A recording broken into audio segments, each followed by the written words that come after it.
आज का भारत टीवी, आधुनिक भारत की आधुनिक तस्वीर।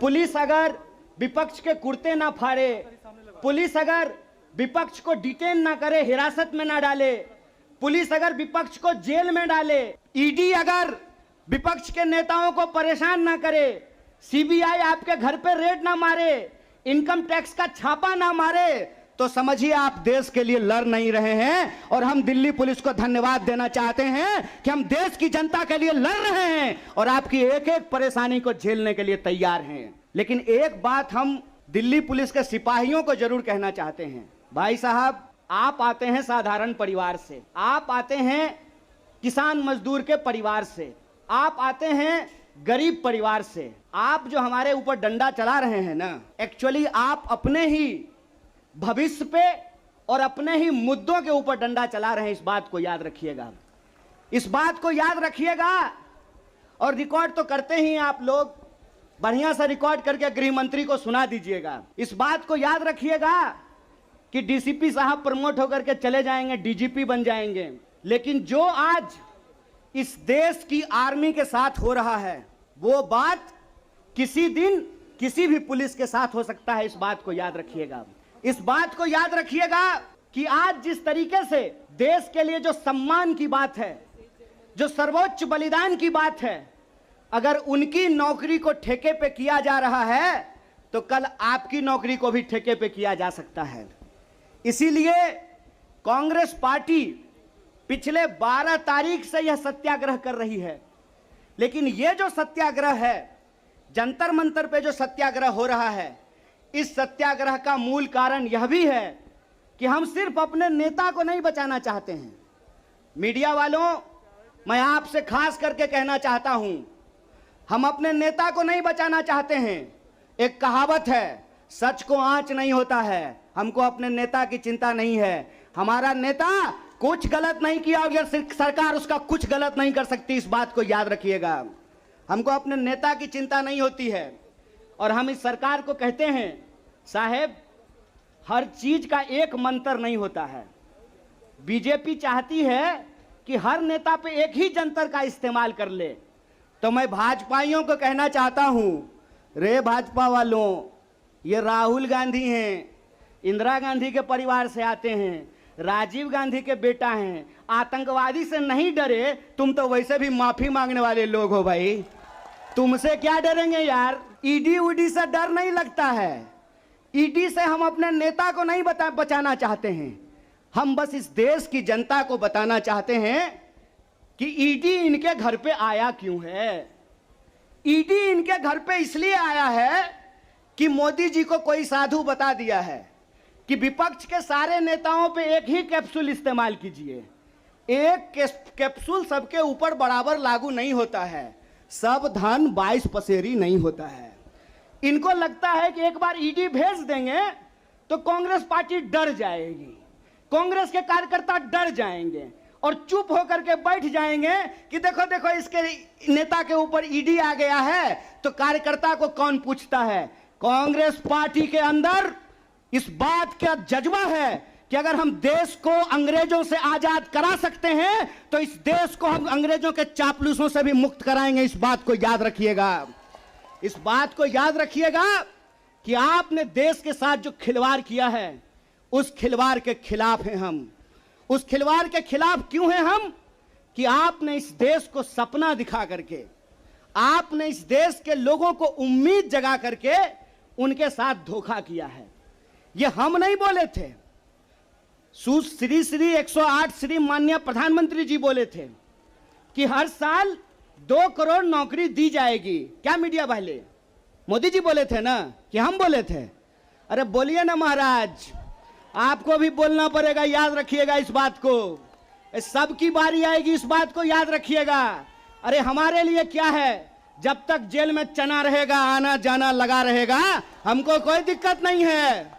लेकिन बारी सबकी आएगी, इस बात को याद रखिएगा।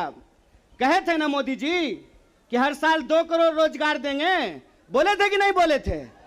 अरे बोलिए ना, आप कांग्रेस के कार्यकर्ता हैं, भाजपा के थोड़े हैं कि डर जाएंगे। बोलिए, बोले थे ना, बोले थे ना कि महंगाई कम होगी, बोले थे ना खाते में 15 लाख रुपया आएगा, बोले थे ना अच्छा दिन आएगा, आया क्या? मोदी जी के स्टाइल में पूछूं क्या, आया क्या? अब नया जुमला आया है, अब नया जुमला आया है कि हम अग्निपथ लेकर के आए हैं।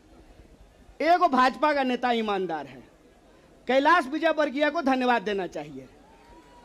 कम से कम उसने इस देश के नौजवानों की शंका दूर कर दी।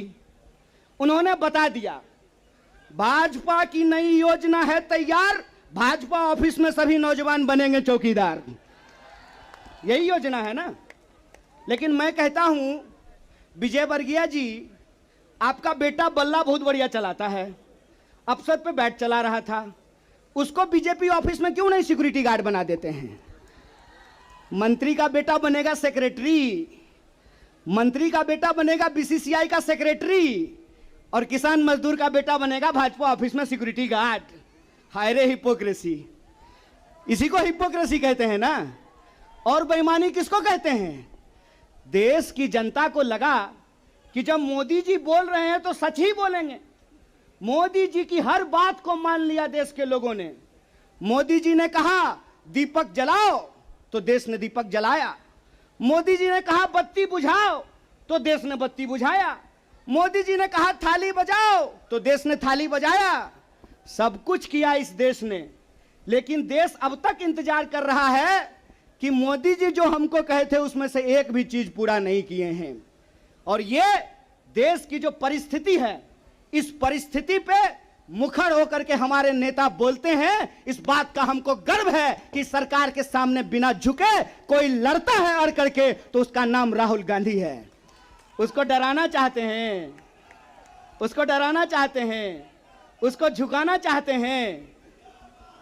अरे आप कहते हैं मोदी जी मैं भी चौकीदार, मोदी जी के समर्थन में लोग कहते हैं मैं भी चौकीदार। ये चौकीदार नहीं हैं, ये देश के ठेकेदार हैं। और ये देश के ठेकेदार कैसे हैं? क्योंकि इस देश के लोगों का, उनके भविष्य को ये ठेके पे कर देना चाहते हैं। ये जो अग्निपथ योजना है, इसकी मोटी मोटी बात आप समझ लीजिए। मैं बड़े ध्यान से सारा प्रेस कॉन्फ्रेंस सुन रहा हूं। प्रेस कॉन्फ्रेंस में सरकार जिलेबी की तरह गोल गोल कर रही है, हर चीज को सब कुछ बोल रही है, सब फायदा गिना रही है। हो सकता है कि कोई भाजपा का मंत्री यह भी आकर के कह दे कि अग्निपथ योजना में शामिल होने के बाद आपका बाल नहीं गिरेगा। जिस तरीके से उसके फायदे गिनाए जा रहे हैं, लेकिन असली बात नहीं बताया जा रहा है। एक सिंपल सवाल है, सरकार को इस बात का जवाब देश के नौजवानों को देना चाहिए। क्या सिंपल सवाल है कि जो भर्तियां हो रही थी वो भर्ती होगी कि नहीं होगी? सवाल नंबर एक। सिंपल बात है, पहले आर्मी में हर साल 75,000 कम से कम लोग बहाल होते थे। बाद में बीजेपी ने इसको घटा करके 50,000 कर दिया, और पिछले 2 साल में, अब तीसरा साल है, 50,000 लोगों को की भी भर्ती नहीं की गई। बहाना क्या दिया गया? बहाना दिया गया कि कोरोना था इसीलिए भर्ती नहीं किए। हाय मोदी जी, कोरोना था तो चुनाव लड़ लिए, बंगाल में जाकर के दीदी ओ दीदी कर लिए, सब जगह चुनाव हो गया, उत्तर प्रदेश का चुनाव हो गया, बुलडोजर बाबा आ गए, लेकिन आर्मी की भर्ती नहीं हुई। यह बेईमानी है कि नहीं है? रोजगार देने में कोरोना है और चुनाव लड़ने में कोरोना नहीं है। और अगर आप बैकलॉग को देखेंगे, 50,000 को अगर मान लें, तब भी 1.5 लाख बहाली होनी चाहिए थी। 1.5 लाख ये बहाली नहीं कर रहे हैं। 1.5 लाख बहाली ये करेंगे कि नहीं करेंगे, इसको ये नहीं बता रहे हैं। ऊपर से ये एक नया योजना लेकर के आ गए हैं। तो एक ना छोटा सा कहानी हमको याद आ रहा है। बच्चा बहुत जोर जोर से रो रहा था, कहा मम्मी दूध पिला दो, दूध पिला दो। मम्मी उसको उठा करके अलमीरा पे बिठा दी। बच्चा मम्मी को यह नहीं कहता है कि मम्मी दूध पिला दो, बच्चा चिल्ला चिल्ला करके कह रहा है कि मम्मी अलमीरा से नीचे उतार दो, नीचे उतार दो। लोग मांग रहे थे हर साल 2 करोड़ नौकरी, इन्होंने हर साल 2 करोड़ नौकरी नहीं दी। ऊपर से एक नया योजना लेकर के आ गए हैं, पूरा का पूरा भाजपा के तंत्र को उसमें लगा दिए हैं कि आप बताइए कि अग्निपथ के क्या फायदे हैं। अरे सिंपल सी बात है, बिहार में एक कहावत है, नहाया हुआ शरीर और खाया हुआ शरीर नहीं छुपता है।